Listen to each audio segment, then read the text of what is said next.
Revenge office stories. The moment I said I was resigning, my vice president, Mark, laughed right in my face. It wasn't just a little chuckle. It was a deep, arrogant belly laugh, the kind that says, "I've already forgotten you exist." He leaned back in his ridiculous leather chair, which groaned under the weight of his ego, and told me the department would be better off without my, and he actually used air quotes here, pessimistic attitude. He thought my leaving was a minor blip, a bit of paperwork. He had no idea how wrong he was. Profoundly, spectacularly wrong. Now, before we get into it, I need you to know this isn't just some story about getting even. It's about what happens when talent gets dismissed, when credit gets stolen, and when arrogance gets the corner office. It's a story of quiet competence versus very loud incompetence. See, what Mark didn't get was that I was about to walk out that door with the one thing that made him look like a genius, the one thing holding his entire toxic department together. And with me gone, his career, his reputation, and everything he built were about to come crashing down.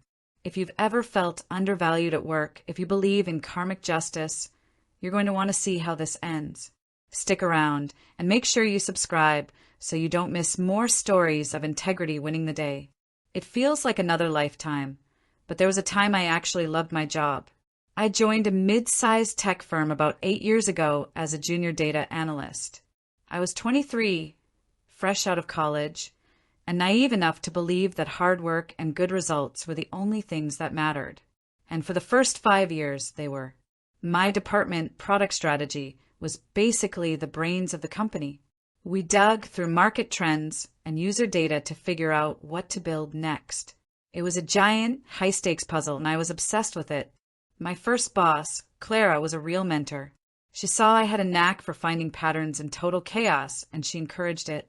Back then, the company's data was a complete disaster.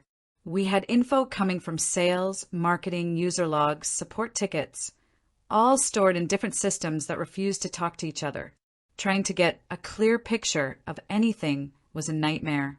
A single quarterly report meant exporting a dozen spreadsheets, cleaning them by hand, and then trying to stitch them all together.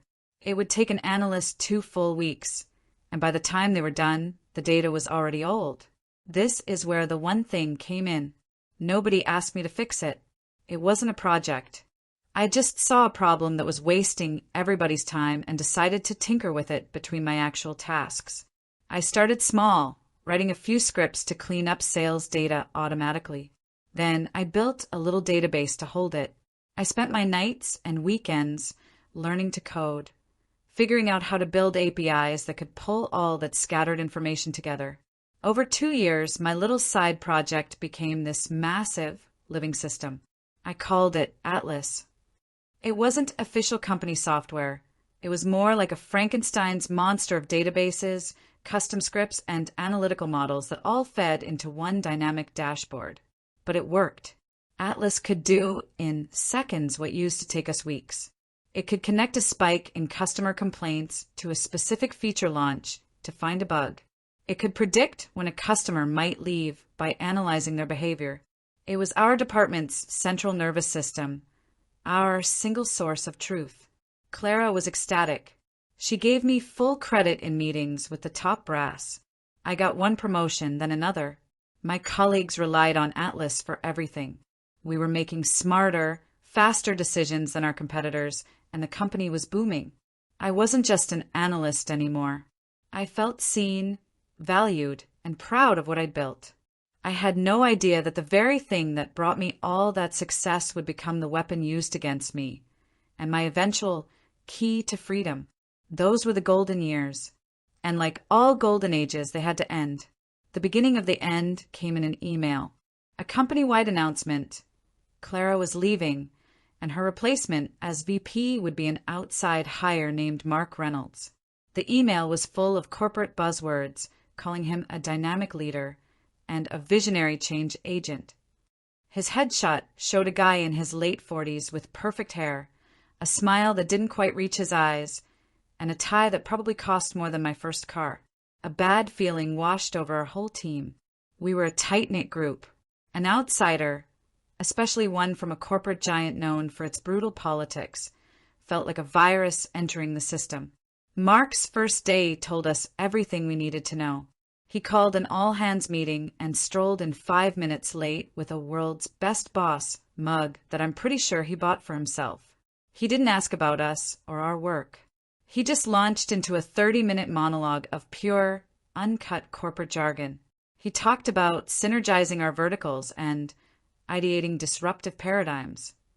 He talked a lot, but he said absolutely nothing.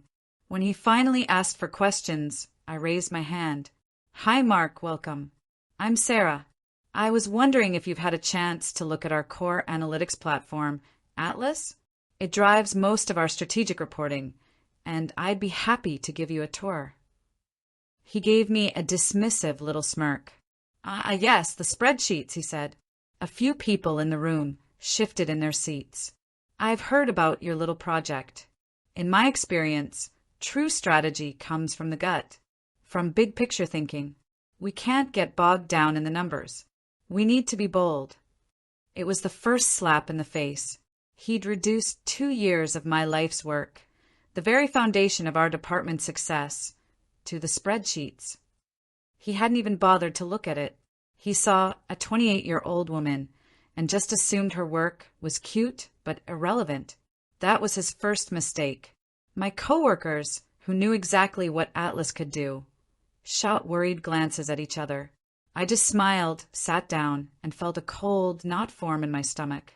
I knew, right then and there, the golden age was over. The serpent was in the garden. From there, it only got worse. Mark's management style was a toxic blend of arrogance and incompetence. He quickly figured out that Atlas was a source of power, but his ego was too big to ever admit he didn't have a clue how it worked. So he came up with a new strategy. He would publicly belittle the system and me, while privately demanding its outputs to make himself look good. Our weekly team meetings turned into a theater of humiliation. When it was my turn to give an update, he'd lean back and say something like, "All right, Sarah, what do the magic numbers tell us this week? Did your little spreadsheet have any big thoughts?" He did it to isolate me, to paint me as just a quirky numbers person who didn't get his grand vision. But then, a day before a big presentation to the CEO, he'd call me into his office, close the door, and suddenly he was my best friend. "Sarah," he'd say, all smiles, "I need some of that data mojo for the C-suite meeting. You know, one of those fancy green charts that shows user engagement going up? Can you just whip that up for me?" He had no idea what he was even asking for. He just knew that when he put my charts on a slide with his name on it, the CEO was impressed. He was a pirate, and I was the one drawing him maps to buried treasure he didn't deserve. The first time he flat out stole my work was about 3 months in. I'd spent a week using Atlas to figure out a dip in subscription renewals. I found the problem. A recent update had accidentally made it easier to cancel your account than to renew it. I wrote up a detailed report with my findings and sent it to Mark. The next day, in a meeting with the heads of engineering and marketing, he presented it all as his own. He read my analysis, my exact phrases verbatim. He never mentioned my name. He just soaked up the praise. "Brilliant catch, Mark," the head of engineering said. "We never would have seen that." I sat there, invisible, my blood boiling. After the meeting, I caught him in the hallway. "Mark, that was my analysis," I said, my voice shaking a little. He turned, his friendly mask on.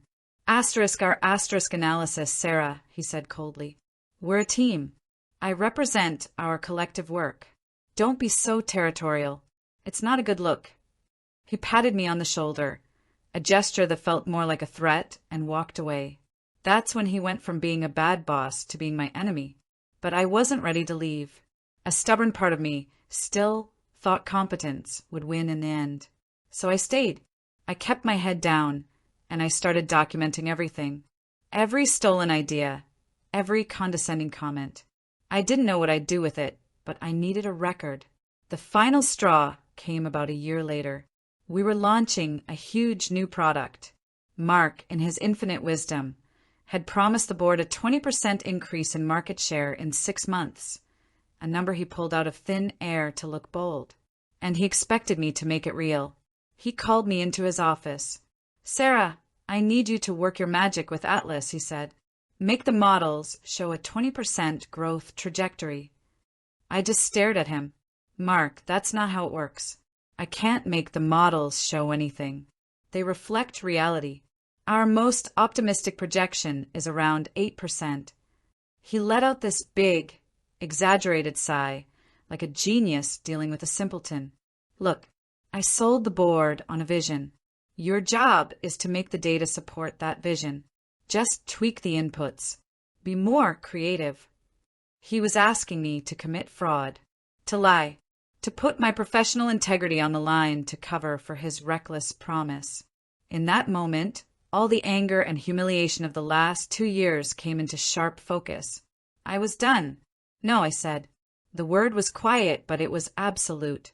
His face darkened. "What did you say?" I said, "No, Mark. I will not falsify my analysis." He stood up, leaning over his desk. "You're a data analyst in my department. You'll do what I tell you to do. Now, go find me that 20%. I didn't move. "I won't." He stared, his eyes full of disbelief and rage. "Fine," he spat. "Be difficult. But your performance review is coming up, and your uncooperative attitude will be noted." I walked out of his office, my heart pounding, but my mind completely calm. The war was over. That night, I updated my resume and started planning my exit. I wasn't just going to quit. Mark had built his career on my work. It was time to show everyone what he looked like when he had to stand on his own 2 feet. Have you ever had a boss who took credit for your work? Someone who tried to make you feel small so they could look big? I think it's a story that's far too common. Let me know in the comments if you've ever had to deal with a Mark.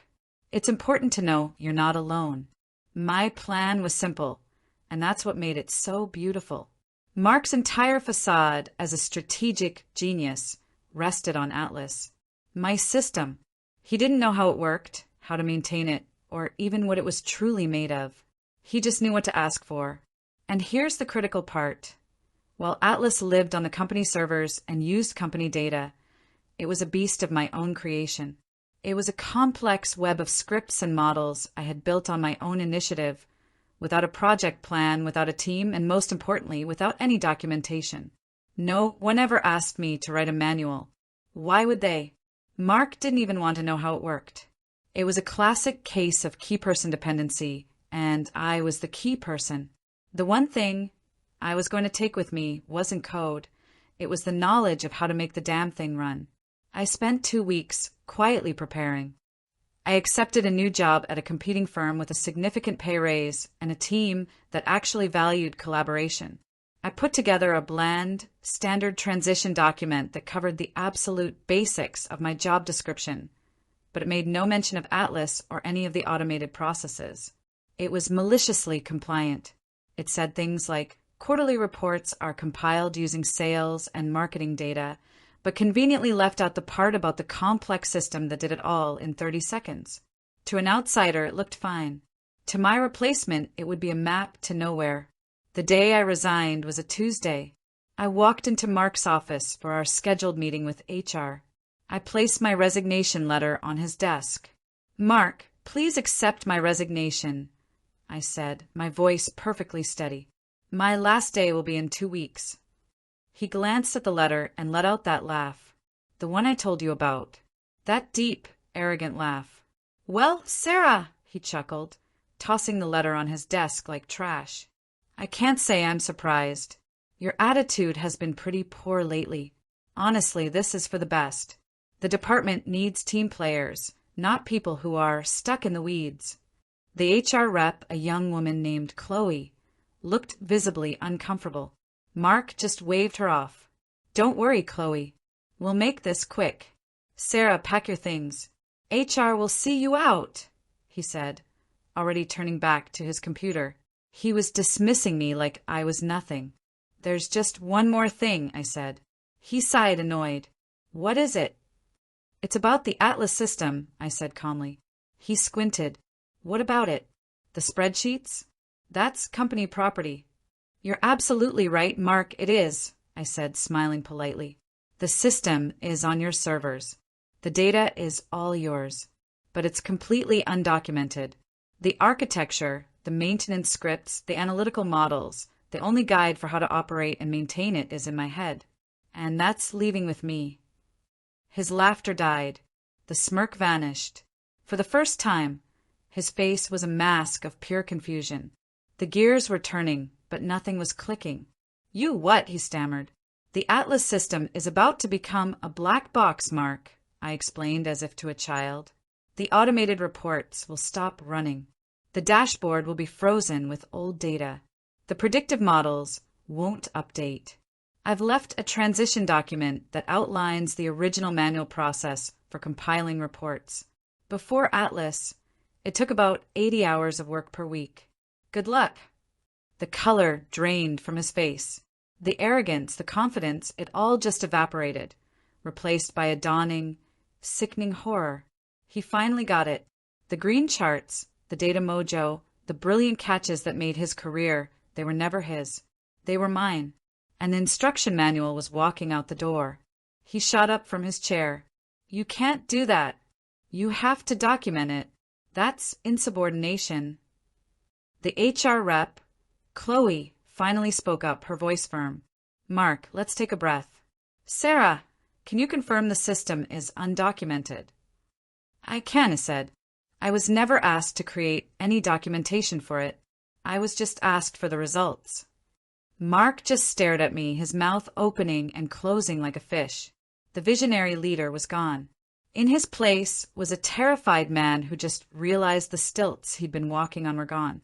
He was a fraud, and I had just called his bluff in front of HR. I gave him a small, tight smile. Good luck with the Q3 projections, Mark. And with that, I turned and walked out, leaving him standing in the ruins of his own making. I didn't look back. The first few days of my freedom were incredible. I slept in.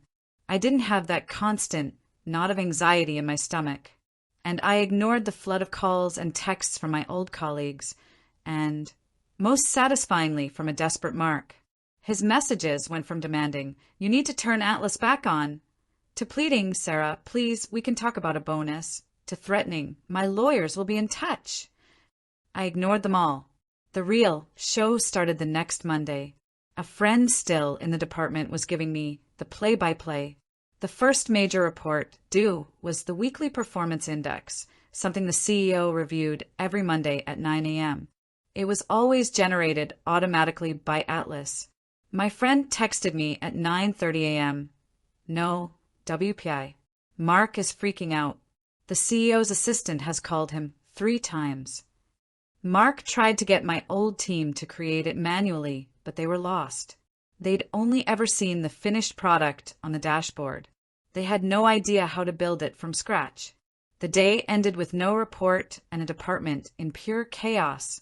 It was a domino effect. Without Atlas, they were flying completely blind. They couldn't get the data to target a new marketing campaign. They couldn't track a new feature's performance to see if it was a success or a failure. The finance department was demanding revenue projections that Mark could no longer magically produce. Mark's whole identity was being the man with the answers. Now he had none. In meetings, he'd bluster about gut feelings and big-picture dynamics, but the magic was gone. The executives who once praised his brilliant catches now saw him for what he was, an empty suit. The emperor had no clothes, and I was the one who had taken the loom. The breaking point came 3 weeks after I left. There was an emergency board meeting to discuss why the strategy department had suddenly gone dark. The CEO, Mr. Harrison, grilled Mark. "Mark, what is going on? Your department is useless. We're making multi-million-dollar decisions with no data. I want a real answer right now." Backed into a corner, Mark did what all bullies do. He blamed someone else. He blamed me. He told the board that a bitter junior employee had sabotaged a critical system before she quit. But he made one huge miscalculation. He forgot about Chloe, the HR rep from our last meeting. After Mark finished his story, Chloe calmly spoke up. She informed the board that nothing was sabotaged. She explained that I had left and that the department had a severe and unreported key person dependency. She told them that Mark had been fully aware that the system was undocumented and operated by a single person and had, in her words, failed to mitigate a critical operational risk for his entire tenure. The room went silent. In one move, all his lies were laid bare. He wasn't the victim. He was a fraudulent manager who built his career on someone else's work and had put the entire company at risk by hiding his own incompetence. The fallout was swift. Mark was demoted to a special projects role, corporate purgatory, a job with no team, no power, and no future. He became a ghost in the hallways, a walking cautionary tale. He quit 6 weeks later. I heard he took a job at a much smaller company, his tail between his legs. The company had to spend millions and hire a new data engineering team just to try and replicate what Atlas had done. It set them back at least a year. All because one arrogant man couldn't say, "Good job." And me? I was thriving. My new company treated me like an expert from day one. I worked with their team to build a new, better version of Atlas, fully documented and integrated this time. I was leading projects, mentoring analysts, and my ideas were respected. I felt that passion for my work again, the one Mark tried so hard to crush. Sometimes I think about that look on Mark's face when he finally understood. And yeah, it's a little satisfying. But this story isn't really about revenge. It's about the quiet, unshakable power of competence. It's a reminder to anyone who feels invisible or undervalued at work. Know your worth. Document your contributions, but also understand the value of your unique knowledge. Your skills and your integrity are your greatest assets. Success isn't always loud. Sometimes it's the invisible work that holds everything together. People like Mark make the most noise, but they're often just empty inside. True value is built, line by line, day by day, by people who actually care. And in the end, that value always wins. Don't ever let anyone make you feel small for being the one who does the work. Because one day, that work might just be the thing that sets you free. Thank you for listening. If this resonated with you, please like and subscribe for more stories about justice in the workplace. And remember, be the Atlas in your own career, strong enough to carry the world, but wise enough to know when to shrug.